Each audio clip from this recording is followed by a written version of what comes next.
Coucou les amis. Allez, voilà 45 minutes que je descends. Je suis plus très loin. Je pense à la moitié du chemin. Tout va bien. Mon corps était quand même assez fatigué au départ. Il l'est là. Mais du coup, je prends le temps, j'écoute, je ressens. J'ai commencé vraiment sous la brume et puis là, ça se dégage. La pluie m'a épargnée. Donc ça, c'est chouette. J'ai croisé quand même quelques gens sur le sentier. Voilà, bien mouillés. Et ben les cascades sont sublimes. Là, il y a des cascades dans les monts d'en face qui sont incroyables, quoi, mystiques. Voilà, je ne sais pas si le réel passera parce que effectivement, j'avais oublié, mais le réseau passe très peu ici.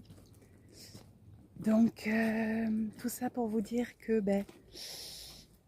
voilà, on peut faire ce qu'on veut une fois qu'on le décide.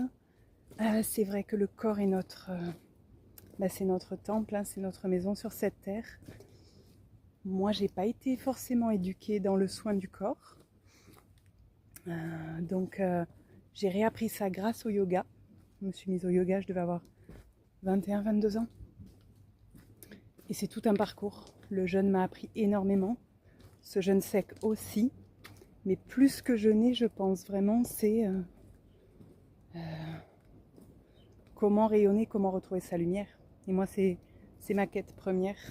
Comment retrouver ma liberté, mon autonomie. Comment retrouver une santé. Parce qu'en vrai, on n'est pas en santé. Assez difficilement avec tout ce qu'on mange. Alors avoir des moments de plaisir, c'est sûr. Hein. Moi, j'adore manger aussi. Hein. Ceux qui me connaissent le savent. Mais des périodes de creux, justement, pour pouvoir assainir tout ça. Et puis le jeu aussi, c'est de pouvoir entraîner le corps à des choses qu'il n'a pas l'habitude de faire. Parce que ça entretient la flamme. Et ça entretient aussi forcément le dynamisme et la vitalité. Allez, je vous fais un bisou d'ici.